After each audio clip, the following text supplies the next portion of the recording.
EY is launching a new report, the EY Growth Barometer. This report is unique because for the first time we're surveying close to 2,400 leaders from mid-market companies from across 30 countries. 60% of those are CEOs and the remainder are executives. This report gives us really great insight into the views of mid-market leaders around the macro environment. It gives us insights into their growth expectations over the coming year.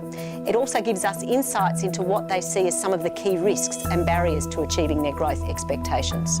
What surprised us most about the findings in the report was that uncertainty is the new normal. Things like Brexit, the Paris Climate Accord, trouble on the Korean Peninsula. Our mid-market leaders are actually seeing this as a great opportunity for growth.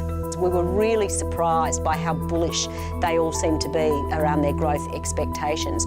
A little over half of all respondents are expecting growth in excess of 6%, and of those, 1 in 7 are expecting growth in excess of 16%. That's significantly higher than the latest World Bank global GDP forecasts of 2.7%. Our mid-market leaders are almost universally focused on innovation, but it also means for them investing in disruptive technologies like robotic process automation and artificial intelligence. They don't see those technologies as replacing human talent, but rather to free up the humans to be creative and to help really drive innovation.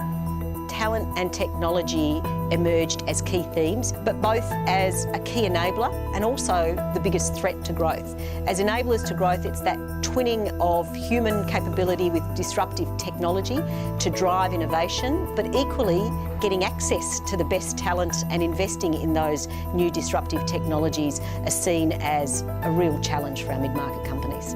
In the US, access to talent emerges as one of the critical challenges that our mid-market leaders are facing. In contrast, tiger economies, access to capital is really proving an issue for them in achieving their growth ambitions.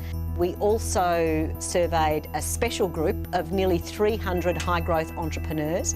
The threat of competition really sat at the top of their list, and that meant that their focus is really on driving innovation. Interestingly, their technology investments are all centred around innovating and transforming the experience of their customers.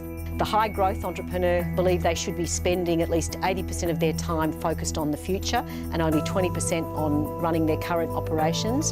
The broader cohort of respondents really only think they should be spending about 50 to 60% of their time on the future. What was common was that they all believe universally that they're not spending enough time today focused on the future.